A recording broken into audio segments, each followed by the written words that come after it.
Good evening, everyone. Today, I'm going to deliver a lecture on IPR और a patent. Actually, बहुत ही interesting topic है ये। IPR है क्या और इसके कोर्स भी होते हैं जो कि क्रेडिट बेस्ड कोर्स है। अगर आप लोगों को करना है तो आप लोग कर भी सकते हैं। दिल्ली यूनिवर्सिटी भी ऑफर करती है और हर एक कोई अगर कुछ इनोवेटिव आइडिया लेके अगर चलना चाहते हैं तो आईपीआर का कोर्स करना चाहिए और उसके बारे में पता होना चाहिए। सबसे पहले कि आईपीआर का कॉन्सेप्ट आया कहाँ से और क्या है ये। अगर फुल फॉर्म हम देखते हैं आईपीआर का तो इंटेलेक्चुअल प्रॉपर्टी राइट। तो सबसे पहले हमें पता होना चाहिए कि प्रॉपर्टी है क्या। अगर हम बात कर रहे हैं प्रॉपर्टी के बारे में तो हमारे आसपास हम लोगों के पास भी बहुत सारे प्रॉपर्टीज होते हैं। जैसे कि अगर सपोज किसी के पास लैंड है, सपोज किसी के पास घर है, बहुत सारे ज्वेलरी हैं, तो वो सारे कुछ ही क्या है, हमारे पास हमारा प्रॉपर्टी है। लेकिन हम इन सबको के लिए कुछ राइट्स हमें नहीं चाहिए होते। मतलब क्या कि अगर प्रॉपर्टी को अगर आप डिवाइड करोगे तो दो पार्ट में आप डिवाइड कर सकते हो, एक मूवेबल प्रॉपर्टी और एक इमूवेबल प्रॉपर्टी।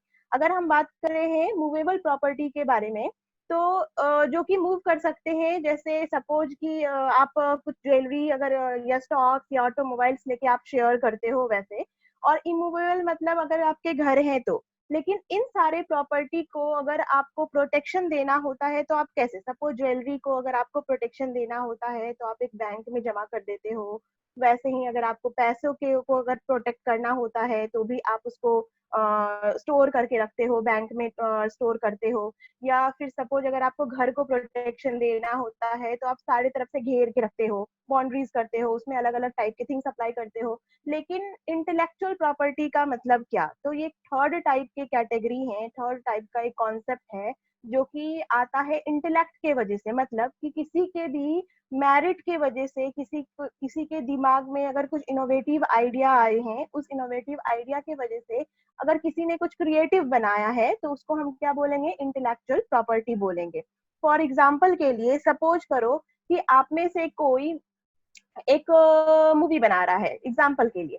तो अगर आप एक मूवी बना रहे हो तो वो आपका एक राइट है कि आप वो सिर्फ आप यूज करो, दूसरा कोई उसको यूज ना कर पाए। तो उसके लिए आप क्या करते हो, कॉपीराइट लेते हो उस पे। या सपोज करो कि आप लोगों ने देखा होगा कि बहुत सारे बुक्स जो होते हैं उसमें लिखा होता है कॉपीराइट है, किसी भी पर्सन का जिसने लिखा है, दैट इज वो ऑथर का कॉपीराइट है उसमें।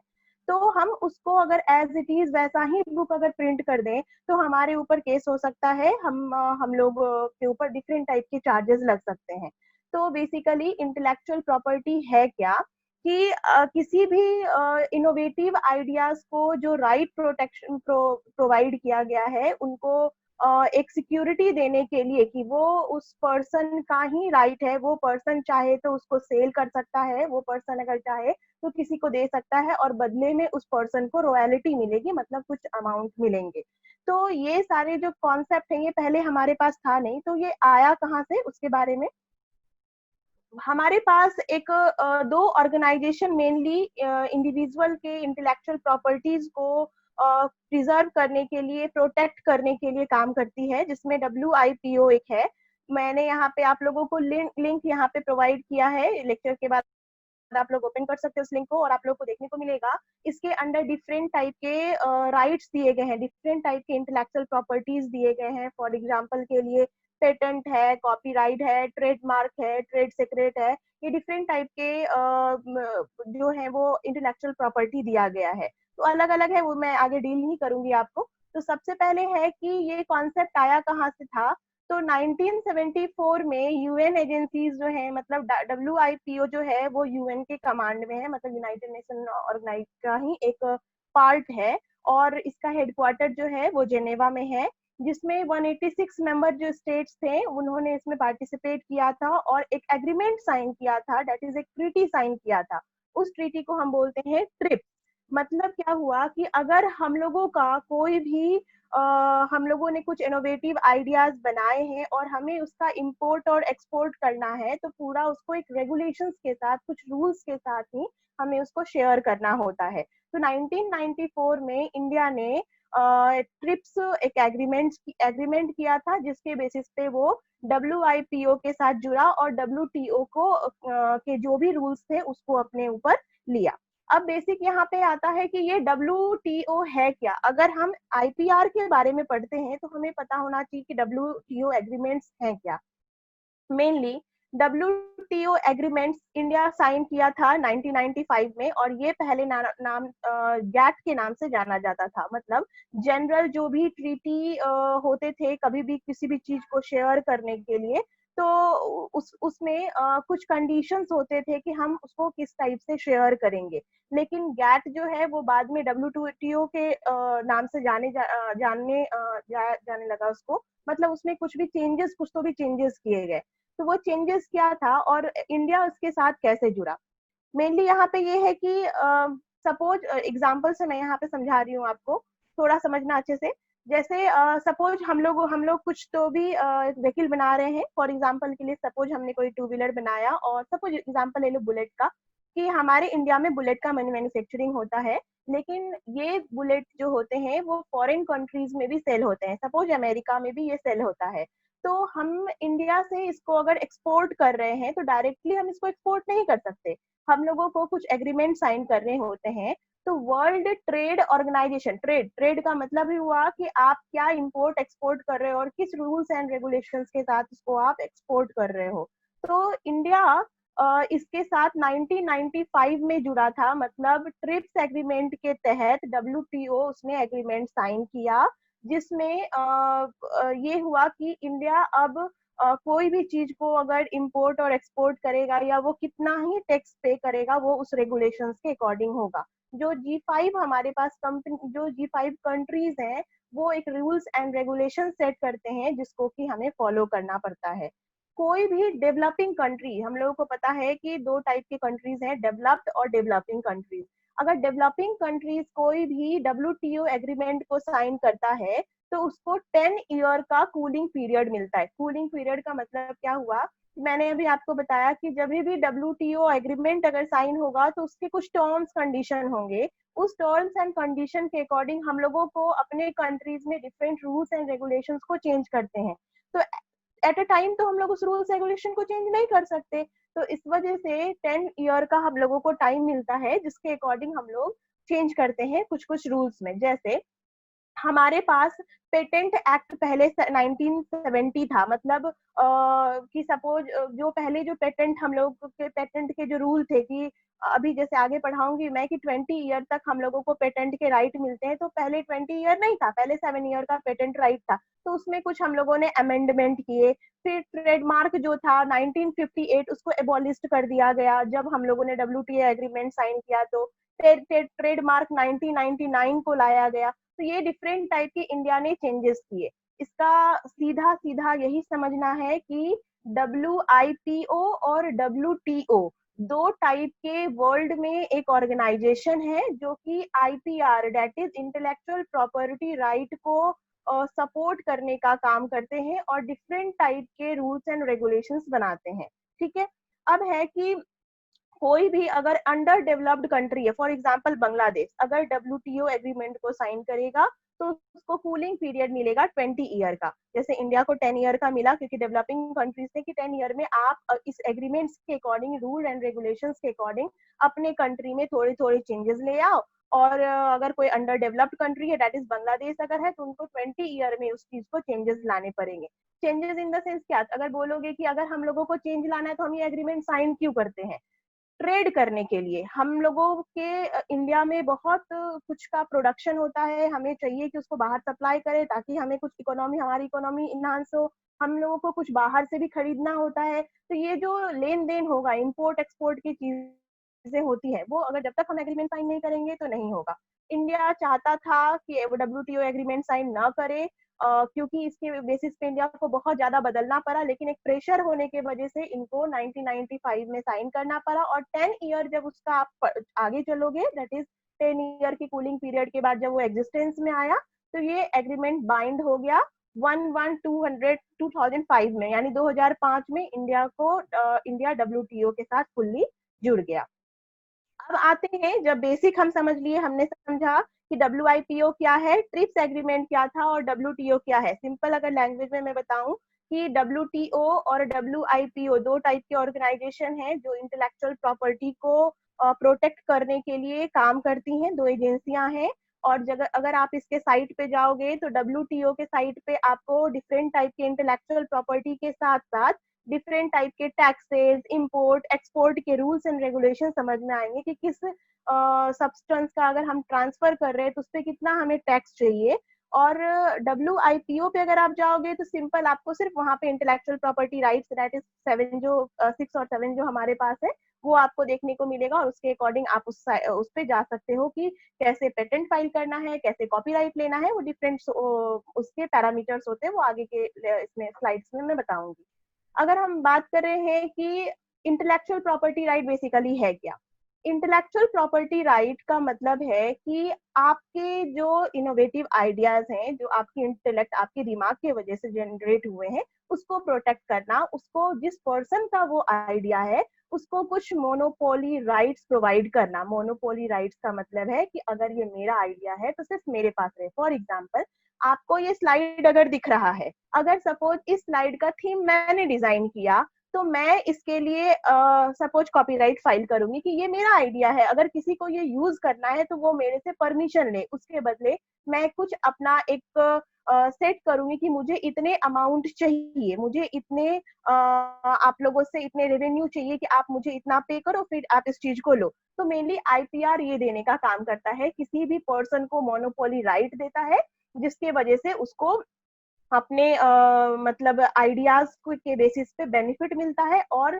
साथ साथ कंट्री को भी के इकोनॉमी को भी इनहांस करता है। अब बोलोगे इकोनॉमी को कैसे इनहांस करता है, सपोज अगर मुझे कुछ रेवेन्यू पेड हो रहे हैं, मुझे कुछ अमाउंट मिल रहे हैं, और मैं मेरी इस आइडिया की वजह से, तो मैं चाहूंगी ना कि मैं अच्छे अच्छे आइडियाज लाऊं, अच्छे अच्छे आइडियाज दूं जो कि सेल हो मार्केट में, और उसके वजह से डिफरेंट टाइप के जॉब भी बढ़े, डिफरेंट टाइप का इकोनॉमी भी बढ़े, और साथ साथ मैं भी बेनिफिट हूँ। तो यही IPR का मेन काम है कि वो अलाउ क्रिएटर और owner of a patent, trademark और copyrighted work to benefit from their own work और इन्वेस्टमेंट इन अ क्रिएशन। मतलब हम लोगों ने जो भी क्रिएट किया उसके बेसिस पे हम लोगों को कुछ राइट्स दिए जाते हैं। क्या राइट्स दिए जाएंगे, for example Coca Cola company है अगर, या फिर हम दूसरे भी किसी कंपनीज के बारे में, नाइक देखो, या फिर सपोज एप्पल का लैपटॉप देखो, कुछ भी अगर आप देखो, या मोबाइल्स की कंपनीज देखो, तो उनका एक ट्रेडमार्क दिया गया है कि वो सिर्फ उन्हीं का राइट है, वो पर्टिकुलर लिमिट के लिए होता है, ईयर बाय ईयर, वो नेक्स्ट हम लोग देखेंगे कितने ईयर के लिए होता है,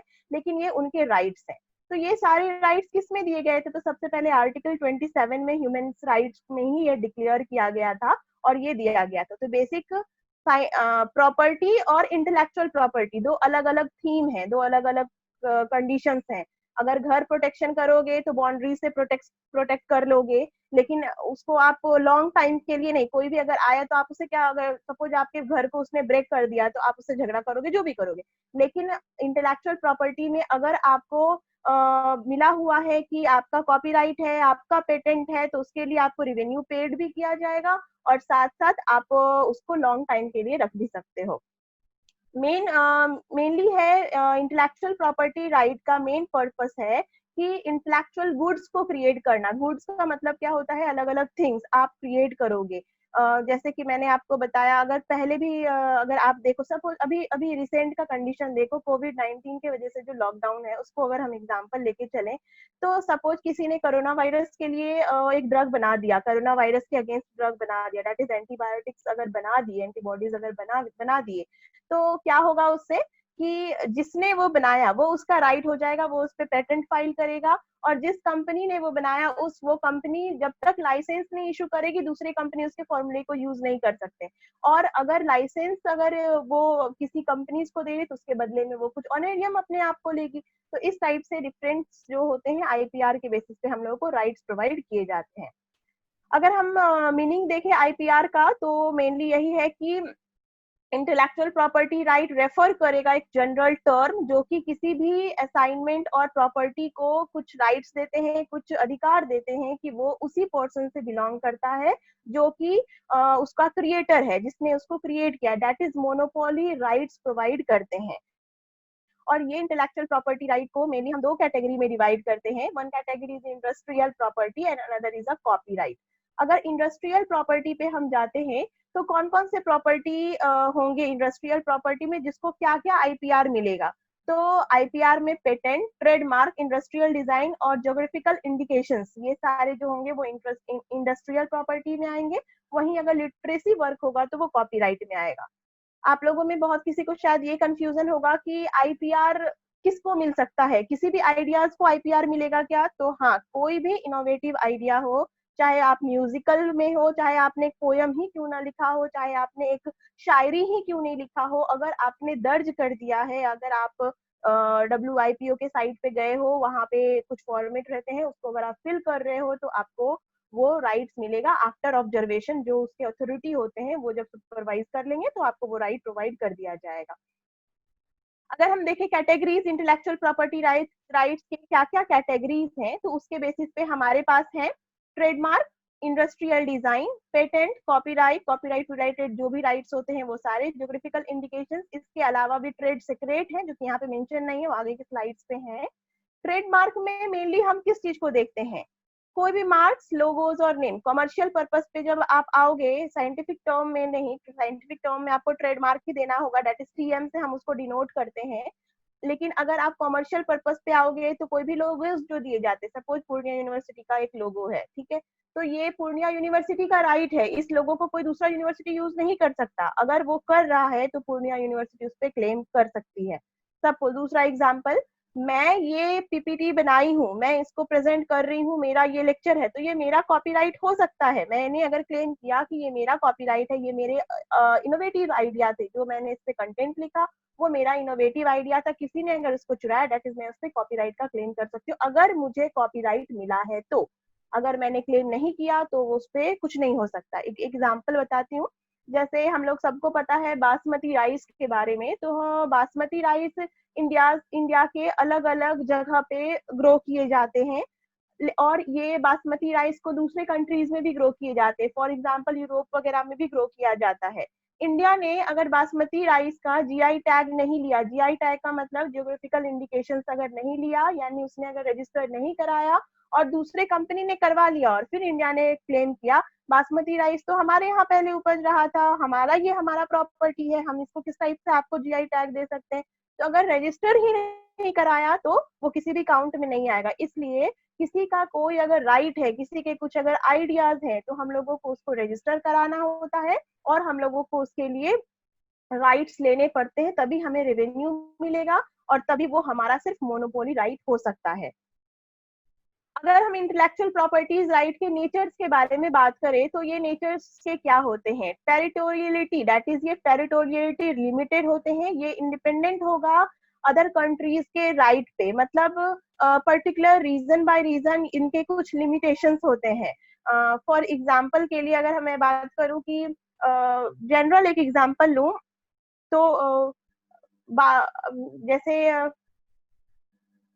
मैंगो का अगर एग्जांपल लेती हूँ, रत्नागिरी मैंगो, ठीक है, रत्नागिरी महाराष्ट्र का एक जगह है, एल्पेंसो उसको बोला जाता है, सॉरी मैं कंफ्यूज कर रही थी। एल्पेंसो जो मैंगो का एक वेराइटी है जो कि महाराष्ट्र के रत्नागिरी जगह पे पाए जाते हैं, मेनली किंग ऑफ मैंगो उसको बोला जाता है। तो वो उसी जगह का है, दैट इज GI टैग उसको वही मिला हुआ है। वैसे ही अभी फिलहाल में पिछले ईयर GI टैग मुजफ्फरपुर के लीची को मिला, जिसको शाही लीची हम लोग बोलते हैं। तो ये रीजन बाय रीजन लिमिटेड है। अगर हम किसी भी इंटेलेक्चुअल प्रॉपर्टी में अगर देखें तो वो कहीं ना कहीं का कुछ तो लिमिटेशंस ही होंगे, ठीक है। नेक्स्ट है ऑनरशिप। अगर IPR जो है, मैंने पहले शुरू से बता रही हूँ, IPR किसी भी प्रॉपर्टी के लिए मोनोपोली राइट प्रोवाइड करता है, दैट इज ऑनर का वो टोटल राइट होता है कि उसको उसको सेल करना है या नहीं करना है। लेकिन इसका भी मैं आपको डिसएडवांटेज भी बताऊंगी कि क्या है।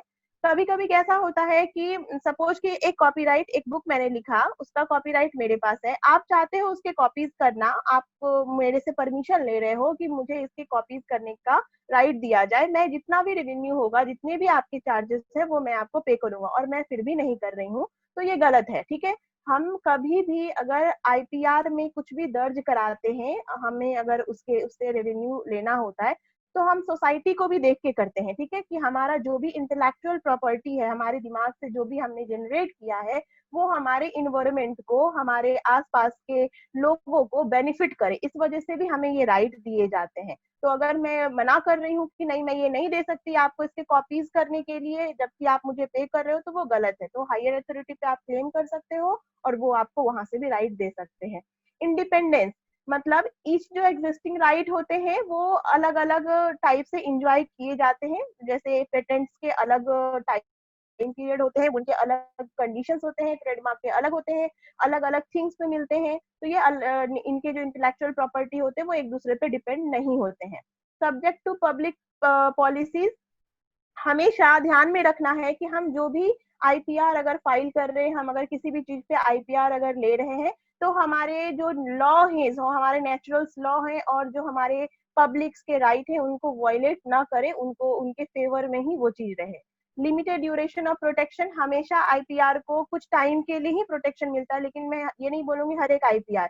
फॉर एग्जाम्पल के लिए ट्रेड सीक्रेट को लाइफ टाइम के लिए मिलता है, कॉपीराइट को अगर किसी ने कॉपीराइट किया तो वो उसपे उसका लाइफ टाइम के लिए उसके हक में होता है। इसके अलावा जब वो पर्सन अगर नहीं रहता है, अगर वो मर गया, तो उसके आगे के जो जनरेशन होते हैं वो उसके लिए रेवेन्यू उनको मिलता है, वो उसके लिए क्लेम करते हैं। लेकिन वहीं अगर बात करें पेटेंट के लिए, तो 20 ईयर इंडिया में 20 ईयर तक ही पेटेंट्स जो होते हैं वो उसके राइट्स रहते हैं। हम लोगों को आईपीआर के नीड्स क्यों पड़े, हमें क्या क्यों चाहिए आईपीआर? सोशल बेनिफिट के लिए। फॉर अब अगर बात करें कि हमें नहीं चाहिए आईपीआर, किसी ने बोला नहीं नहीं हमें नहीं चाहिए आईपीआर, तो उसका क्या मतलब है? हमने आइडिया तो बनाया, फॉर एग्जाम्पल मैंने अभी एक वैक्सीन बना लिया कोरोना वायरस के अगेंस्ट, बना लिया और खुद रखी हुई हूँ, तो क्या होगा उससे? मैं क्या कर रही हूँ? ये मैंने तो सोशल के लिए कुछ भी नहीं किया ना। और तो अब ये चाहिए कि कोई भी अगर आइडियाज आ रहे हैं, किसी के भी अगर कोई प्रॉपर्टी उसने अगर बनाया है, तो वो सोशल बेनिफिट करे, ठीक है।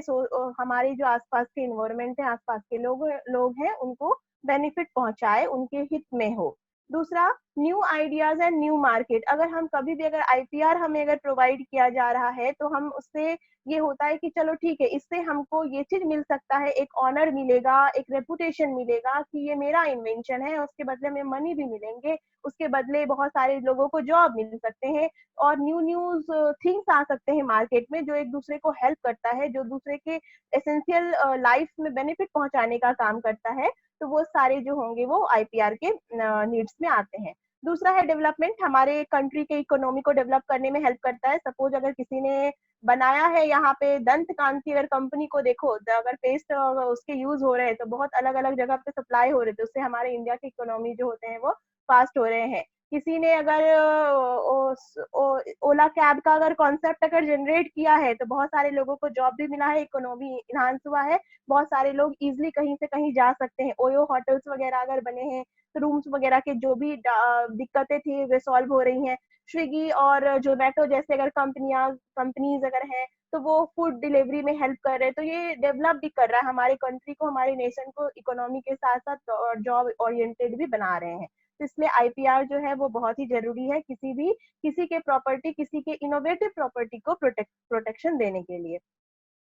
हम अगर सिंगल सिंगल आईपीआर के बारे में बात करें, तो सबसे पहला जो हमारे पास इंटेलेक्चुअल प्रॉपर्टी राइट में जो एक एक्ट मिलता है, दैट इज पेटेंट। बहुत ही इंपॉर्टेंट है एग्जाम पॉइंट ऑफ व्यू से भी, कि पेटेंट क्या है और ये कब आया। तो सबसे पहले पेटेंट एक्ट 1970 हम लोग यूज करते हैं, लेकिन 2006 में भी इसमें कुछ अमेंडमेंट किए गए थे।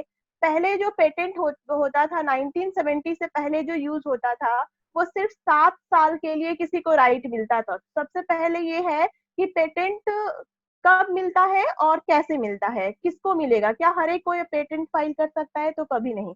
किसी के अगर इनोवेटिव आइडिया है, कुछ जेन्यून अगर उसने प्रोडक्ट बनाया है, फॉर एग्जाम्पल अगर आपको एक राइस के एक ऐसे वेराइटी बना दो जो पहले से एग्जिस्ट नहीं है, और वो वेराइटी हम लोगों को बेनिफिट पहुंचा सकता है, तो आप उसके लिए पेटेंट फाइल कर सकते हो। फॉर एग्जाम्पल दूसरा, अगर आपको कंप्यूटर साइंस के अगर किसी को नॉलेज है, सपोज आपने कोई एक प्रोग्राम डिजाइन किया जिसके वजह से कुछ इस टाइप के सॉफ्टवेयर क्रिएट हो सकते हैं जो अभी के सिचुएशन में इजिली सर्वे आउट कर ले किसी भी चीजों को, या फिर अभी जो सिनेरियो जिस रेट से ये कोरोना के इफेक्ट बढ़ रहे हैं, तो वो उस टाइप को बताने के लिए अगर कुछ आप प्रोग्राम डिजाइन कर लेते हो तो वो सारे ही क्या हो जाएंगे, आप उसके लिए पेटेंट फाइल कर सकते हो। और ये जब भी आप पेटेंट फाइल करते हो तो वो आपको लगभग 18 टू 21 मंथ में आपको उसके जो आपने क्लेम किया है वो आफ्टर वेरिफिकेशन होने के बाद आपको उसका पेटेंट मिल जाता है और वो आपका टोटली राइट होगा। फिर अगर आपके उस चीजों को कोई अगर दूसरा कंपनी यूज करना चाहता है तो उसके लिए आपको लाइसेंस देना पड़ता है उनको, उसके लिए वो आपको पे करते हैं। तो मेनली पेटेंट्स जो होते हैं वो उनके ऑब्जेक्टिव है कि पर्सन को मोनोपोलिस्टिक राइट देते हैं कोई भी चीज को बनाने के लिए, कोई भी चीज को सेल करने के लिए। कब तक? 20 ईयर तक, मतलब 20 ईयर तक सिर्फ वो आपका राइट है। इसके डिसएडवांटेज भी होते हैं बहुत सारी कंपनीज इसके वजह से। अगर सपोज गैलेक्सो कंपनी ने कोई एक मेडिसिन बनाया और वो मेडिसिन का उसने अगर पेटेंट ले लिया तो 20 साल तक वही कंपनी उस दवाई को बनाएगी, ठीक है। अगर 20 साल तक वही कंपनी उस दवाई को बना रही है तो वो उस पे हो सकता है बहुत ज्यादा चार्ज भी कर दे, ठीक है। वो अपने टैक्सेस लगाए, अपने मनी लगाए, तो ये सारे जो होते हैं पेटेंट कुछ कुछ निगेटिव इफेक्ट भी देते हैं अमाउंट को बढ़ाने के लिए।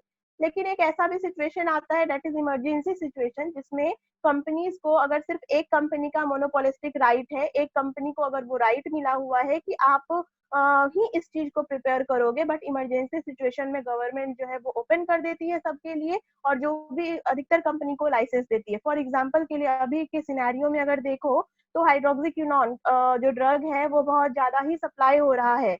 लेकिन अगर ये लिमिटेड अमाउंट में है तो गवर्नमेंट इस इमरजेंसी सिचुएशन में हाइड्रोक्सीक्विनोन बनाने वाले जो डिफरेंट कंपनीज हैं उन सबको लाइसेंस दे देगी विथ मतलब ज्यादा रेवेन्यू पे करके नहीं। जिस कंपनी का ये राइट है उनको ज्यादा नहीं, नेग्लिजिबल रॉयल्टी वो उसको पे करेगी, ठीक है, कि इतने में ही करना है। लेकिन आफ्टर इमरजेंसी पीरियड जैसे ही ओवर होगा वो वापस से उनका जितना पहले से रॉयल्टी फिक्स था, जितने पहले से अमाउंट फिक्स थे लाइसेंस लेने के लिए, उतना ही हो जाएगा।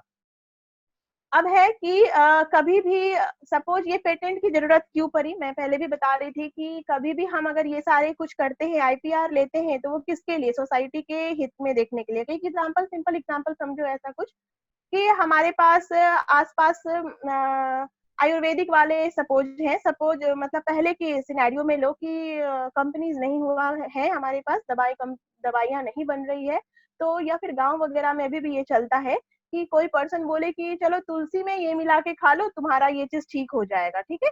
तो उनके जो ये राइट्स थे उसके वजह से बहुत सारे लोग ठीक भी हो गए। तुलसी में शहद मिला के पियो खांसी ठीक हो जाएगा, या जो भी अगर उन्होंने कोई जड़ी बूटियां दी कि ये डिजीज को किल करने के लिए वो हेल्प कर रहे हैं, उनके वजह से बहुत सालों तक, 10 साल 15 साल 20 साल तक गांव गांव के बहुत सारे लोग जो हैं वो ठीक भी होते चले गए। अब वो पर्सन जो है वो डेड कर गया, ठीक है।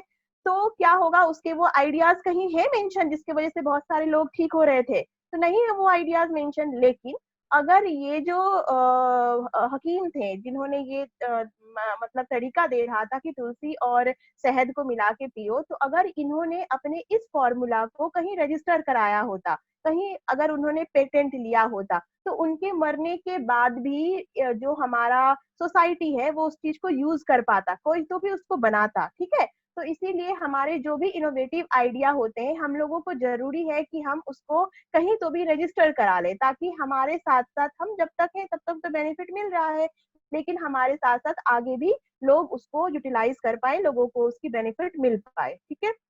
एक और कॉन्सेप्ट बताती हूँ। इंडिया में 20 साल तक के लिए पेटेंट होते हैं, बाहर इससे ज्यादा भी पेटेंट होते हैं। एवरग्रीन पेटेंट इंडिया नहीं प्रोवाइड करता, मतलब आफ्टर 20 ईयर अगर पेटेंट्स के पीरियड खत्म हो गए हैं, बोलोगे क्यों पेटेंट के पीरियड खत्म हो जाएंगे जब हमारा आइडिया है, जब वो लॉन्ग टाइम रह सकता है, तो क्यों पेटेंट खत्म करना है? न्यू आइडियाज को लाने के लिए, कुछ न्यू चेंजेस को लाने के लिए, ठीक है। तो इस वजह से पेटेंट्स जो है वो पर्टिकुलर टाइम के लिए रहता है। अगर किसी पर्सन ने थोड़े बहुत फॉर्मूले में चेंज करके अगेन न्यू एक आइडिया लिया तो वो अगेन पेटेंट फाइल कर सकता है सेम पर्सन। बट अगर कोई चाहेगा इसको रिन्यू करवा ले हम आफ्टर 20 ईयर, तो वो कभी भी पेटेंट में रिन्यू नहीं होता है। पेटेंट के लिए फाइल करने के लिए जो अथॉरिटी होते हैं वो कंट्रोलर होते हैं। हमें कभी भी अगर पेटेंट फाइल करना होता है तो उनके अंडर ही, यहाँ पेटेंट का मैंने एक लिंक भी शेयर किया है जिसपे आप लोग जाके देख सकते हो कि क्या क्या प्रोविजन है, किस अकॉर्डिंग हम लोग पेटेंट फाइल कर सकते हैं। नेक्स्ट है कॉपीराइट एक्ट। बहुत ही इंपॉर्टेंट ऑफ लाइफ टाइम के लिए रहने वाला एक्ट। कॉपीराइट किसी को भी मिल सकता है, कोई अगर ऑथर है, आर्टिस्ट है, क्रिएटर है, या कोई भी चीजों के प्रोटेक्शन के लिए कुछ रूल्स बना रहे हैं तो उनको हम लोग कॉपीराइट देते हैं, ठीक है। कॉपीराइट जनरली आप लोग सब अवेयर होंगे, मूवीज वगैरह होता है तो कॉपीराइटेड होता है, अगर बुक्स हैं तो कॉपीराइटेड है, कहीं कुछ अगर फॉर्मूले लिखे हुए हैं दैट इज उनका कॉपीराइट है। तो कॉपीराइट जो होता है वो किसी भी टाइप के वर्क के लिए मिल सकता है। अगर किसी ने म्यूजिक भी बनाया, जरूरी नहीं है कि वो मूवी में ही आया, लेकिन ऐसे भी अगर किसी ने एल्बम वगैरह बनाया तो वो उनका कॉपीराइट होता है, ठीक है। और कॉपीराइट का लाइफ टाइम कब है, कहाँ तक है, कब तक कॉपीराइट हम लोग को यूज कर सकते हैं, तो लाइफ ऑफ अ ऑथर, जितने दिन तक वो ऑथर है तब तक वो उसी का राइट है, इनका टाइम पीरियड खत्म नहीं होगा। अगर सेशन ब्रेक हो जाता है तो आप लोग सेम आईडी से वापस से लॉग इन कर सकते हो, क्योंकि टाइम हमारे पास कम है और अभी लेक्चर मेरा बाकी है, डाउट्स भी आपके क्लियर करने हैं, तो आप लोग वापस से लॉग इन कर लेना, ठीक है। हम अगर बात कर रहे हैं कि कॉपीराइट में कि कब तक है, तो लाइफ ऑफ ऑथर, जब तक ऑथर का लाइफ रहेगा तब तक, उसके अलावा जितने दिन ऑथर कोई सरवाइव किया है, लिविंग था उतना और उसके आगे जोड़ लो, और उसके अलावा 60 ईयर और उनके जो भी नॉमिनीज होंगे, उनके फैमिली के जो भी मेंबर होंगे जिनका उन्होंने नाम दिया होगा, उनको कॉपीराइट का जो भी रेवेन्यू होगा वो मिलता रहेगा, वो उनके नाम पे ही रहेंगे।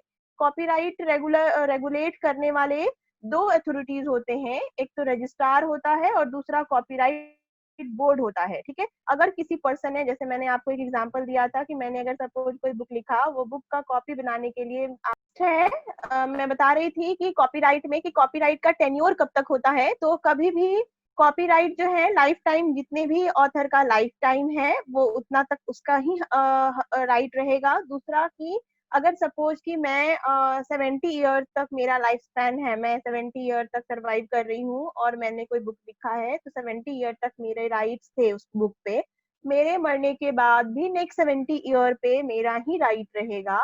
और उसके आगे के 60 कैलेंडर्स जो होंगे, दैट इज उसके आगे का जो 60 ईयर है, जो भी मेरे नॉमिनी रहेंगे मेरे फैमिली से, वो उनका राइट्स बन जाएगा। मतलब जो भी पे किए जा रहे हैं मेरे फॉर्मूले, मेरे बुक, मेरे म्यूजिक के वजह से जो भी पेड हो रहा है मुझे, वो सारा ही रेवेन्यू मेरे फैमिली को मिलेगा, ठीक है। अब है नेक्स्ट की कॉपीराइट कभी भी अगर हम क्लेम करते हैं तो उसके दो अथॉरिटी होते हैं, एक है रजिस्ट्रार ऑफ अ कॉपीराइट और दूसरा है कॉपीराइट बोर्ड। कॉपीराइट बोर्ड से हमें परमिशन लेना होता है, हम जो भी कुछ मेरा हमारा आइडिया रहेगा या हम कोई भी चीज अगर पब्लिश कर रहे हैं, तो हम कभी भी अगर कॉपीराइट लेना चाहते हैं तो कॉपीराइट बोर्ड में हम लोगों को पर्टिकुलर वो प्रोसेस और प्रोटोकॉल के थ्रू जाना पड़ता है।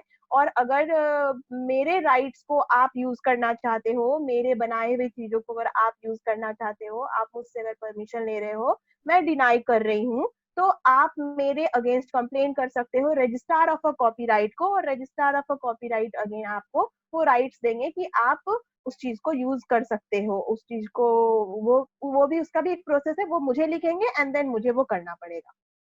नेक्स्ट है ट्रेडमार्क एक्ट, बहुत ही इंपॉर्टेंट। ट्रेडमार्क एक्ट हर एक चीज के लिए मिलता है। जैसे अगर सपोज कुछ गुड्स अगर कोई बना रहा है, या फिर अगर सपोज करो कोई सर्विस अगर प्रोवाइड किए जा रहे हैं, तो ट्रेडमार्क एक्ट दिया जाता है। मैंने बताया था कि जब भी हम लोगों ने WTO एग्रीमेंट साइन किया था, तो उसके बेसिस पे हम लोगों को बहुत सारे चेंजेस करने पड़े थे, उसमें एक ट्रेडमार्क एक्ट भी चेंज हुआ और 1999 हम लोग उसको यूज करना स्टार्ट किए।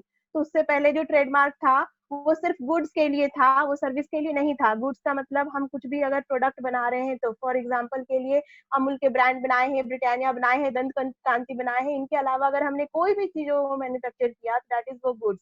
एंड सर्विस मतलब क्या हुआ, जो भी हम सर्विस प्रोवाइड कर रहे हैं, जैसे ओला, उबर, ओयो, स्विगी, एयरलाइंस में इंडिगो, एयर एशिया वगैरह जो भी चीज है, उन सब पे हम ट्रेडमार्क ले सकते हैं, उन सब का एक लोगो होता है। कहीं पे भी अगर आप रजिस्टर्ड लोगो देख रहे हो, दैट इज उन्होंने क्लेम किया हुआ है, वो उसका ही है, हम उस चीज को यूज नहीं कर सकते। अगर आप बोलोगे कि नहीं मैंने ये प्रोडक्ट बनाया है, अब मुझे पेप्सी वाला जो लोगो है वो आप अगर यूज कर रहे हो, तो वो क्लेम कर देंगे पेप्सी की कंपनी आपके ऊपर कि नहीं आप ये चीज नहीं कर सकते, वो क्योंकि उनका राइट है। इसी वजह से क्या होता है, देखे भी होगे, जब हम लोग बोलते हैं जेन्यून जेन्यून प्रोडक्ट और ऐसे ही फेक प्रोडक्ट, तो हम लोग क्या देखते हैं, जैसे पूमा के बैग्स और पूमा के क्लोथ्स मार्केट में बहुत होते हैं, बहुत कॉस्टली होते हैं, बहुत चीप भी कहीं कहीं पे मिल जाते हैं, लेकिन अगर आप उनके नेमिंग में देखोगे, उनके डिजाइनिंग में देखोगे तो थोड़े बहुत चेंज कर देते हैं। जिन्होंने चेंज नहीं किया है, कंपनी उनके ऊपर क्लेम कर सकती है, ठीक है। तो मेनली ट्रेडमार्क जो होगा वो क्या होता है, डिस्टिंग्विश साइन होते हैं जो कि गुड्स और सर्विस के लिए यूज किए जाते हैं, जो कि किसी भी इंडिविजुअल या कंपनी को प्रोवाइड किया जाता है। ट्रेडमार्क को कॉमर्शियली हम लोग लोगो और ब्रांडिंग भी बोलते हैं। ट्रेडमार्क कब तक होता है, कब रजिस्ट्रेशन के 10 साल तक उसका राइट होता है। कोई कंपनी सपोज अगर पूमा की ही कंपनी को अगर लो या ओप्पो की कंपनी को लो, अगर उसने उनको अगर कोई एक लोगो मिला हुआ है तो वो उनका राइट 10 साल तक का हो सकता है, और आफ्टर 10 ईयर वो हर एक 10 ईयर पे उसको रिन्यू करवाएंगे। मतलब रिन्यूअल का इसमें प्रोसेस होता है, जब तक वो करवाना चाहे, लेकिन हर एक 10-10 ईयर पे वो इन्फिनाइट टाइम रिन्यू करवा सकते हैं। नेक्स्ट है कि जो ओल्ड ट्रेडमार्क एक्ट था वो 1988 था, और जब डब्ल्यूटीए एग्रीमेंट साइन हुआ तो ये मेनली चेंज हो गया 1999 में। और पहले के ट्रेडमार्क के अकॉर्डिंग 7 ईयर तक ही इसके रिन्यूअल के रहते थे। मतलब जो अभी 10 ईयर तक हम लोगों को रजिस्ट्रेशन मिलता है और हर एक 10 ईयर पे हम इसको रिन्यू करवाते हैं, तो पहले इसमें सिर्फ 7 ईयर का मिलता था। कभी भी ट्रेडमार्क के अगर हम ऑब्जेक्टिव्स के बारे में देखें तो ये क्या होता है, मोनोपोली प्रोवाइड करता है जेन्यून ट्रेडमार्क और प्रोप्राइटर, मतलब क्या, जो जिसने बनाया है, ठीक है, उनको ये मोनोपोली राइट प्रोवाइड करते हैं। और प्रोटेक्ट करता है कंज्यूमर को स्पोरोसियस गुड्स शेयर करने से। इसका मतलब क्या है, स्पोरिशियस गुड्स का मतलब क्या है कि सपोज कोई ब्लेम कर रहा है, किसी किसी एक कंपनी का मिसयूज कर रहा है। फॉर एग्जाम्पल अगर मैं अपने घर में बना रही हूँ पूमा के बैग्स, ठीक है, मैं, मेरी कंपनी नहीं है पूमा की, लेकिन अगर मैं पूमा कंपनी के अगर बैग्स बना रही हूँ और उसको मैं सेल कर रही हूँ किसी भी एक सेलर के पास, जब सेलर मेरे से लिया और उसने आगे के इसमें जब सेल कर दिया, किसी कस्टमर को उसने सेल किया, तो उसने क्या किया, दो चीजों को हार्म किया। एक, सबसे पहला कि पूमा कंपनी जो है, ऑथेंटिक पूमा कंपनी, उनके कस्टमर को अपने तरफ ले लिया। दूसरा, उनके नेम को भी उसने खराब किया, क्योंकि वो ब्रांड नहीं है, वो एक लोकल प्रोडक्ट है, तो हम उस टाइप की क्वालिटी उसमें प्रोवाइड नहीं कर पाएंगे, तो कस्टमर कभी फिर रिकमेंड नहीं करेंगे कि आप उस चीजों को लो, क्योंकि वो फेक था। कस्टमर को ये नहीं पता कि वो फेक था, अगर मैंने हूँ बहू वैसा ही यूज किया है तो यही है कि ट्रेडमार्क जो है एक प्रॉपर जो लोगो है, एक प्रॉपर जो साइन है, एक प्रॉपर जो ब्रांड है, वो किसी भी कंपनीज को, किसी भी पर्सन को देता है कि वो उसी का राइट है, और स्पूरिशियस गुड्स से उसको प्रोटेक्ट करता है कंज्यूमर को। बहुत ही इंपॉर्टेंट नेक्स्ट है हमारा आईपीआर, जो कि है ज्योग्राफिकल इंडिकेशंस, ठीक है, बहुत ही इंपॉर्टेंट है। और जनरली ये क्वेश्चंस आते हैं, जीआई टैग पे क्वेश्चंस पूछे ही जाते हैं।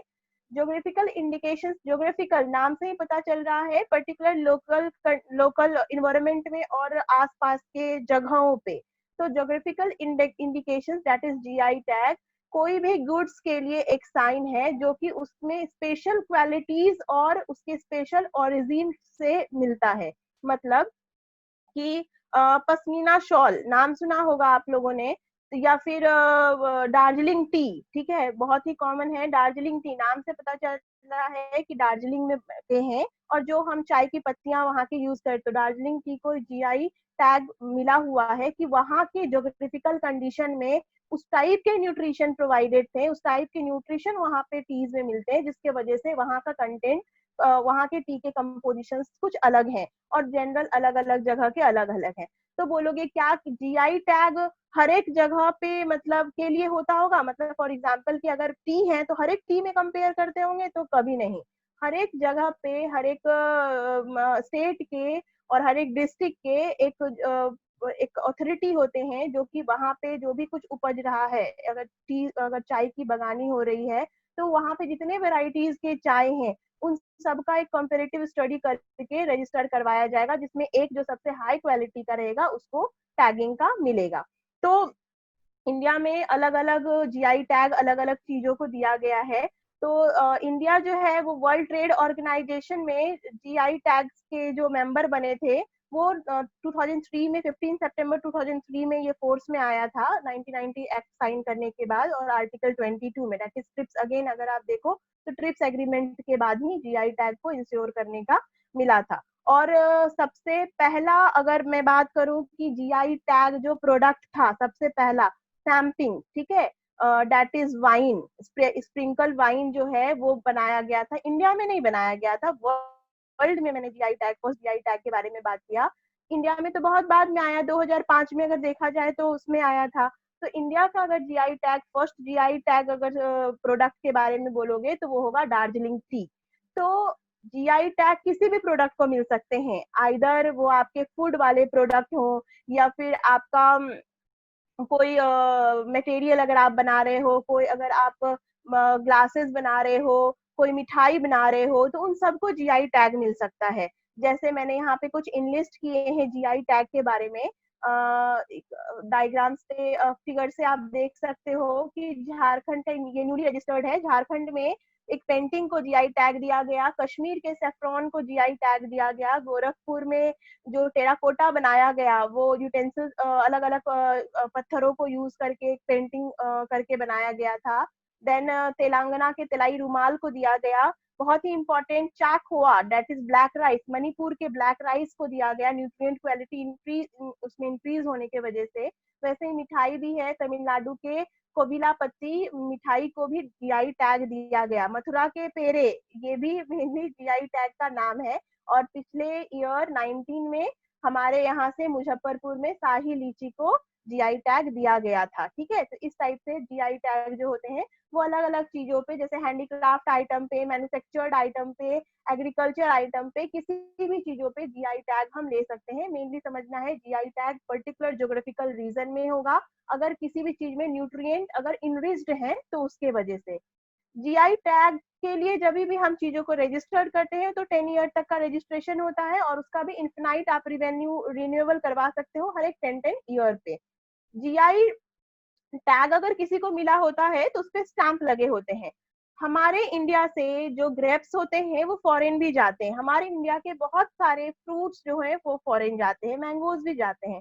तो जब भी इनका पैकेजिंग हम लोग करते हैं, इनको एक बॉक्स में डालते हैं, तो बॉक्स पैकेज होने के बाद उस पर वो टैगिंग लगा दिया जाता है। अगर टैगिंग है दैट इज वो जीआई टैग वाला है, टैगिंग नहीं है मतलब ये जनरल प्रोडक्ट है। और टैग वाले अगर चीजों को हम अगर सप्लाई करते, जाहिर सा बात है कि उनके थोड़े रेट बढ़ जाएंगे। जीआई टैग के अलावा हमारे पास और भी कुछ आईपीआर्स हैं, जैसे इंडस्ट्रियल डिजाइन और डोमेन नेम। इंडस्ट्रियल डिजाइन के लिए भी राइट्स दिए जाते हैं, और डोमेन नेम, अगर मैं इसको क्लियर करूँ डोमेन नेम को, ऐसा हो सकता है क्या कि एक ही डोमेन नेम दो तीन लोग यूज कर रहे हैं? कभी नहीं, एक डोमेन नेम एक का ही होता है।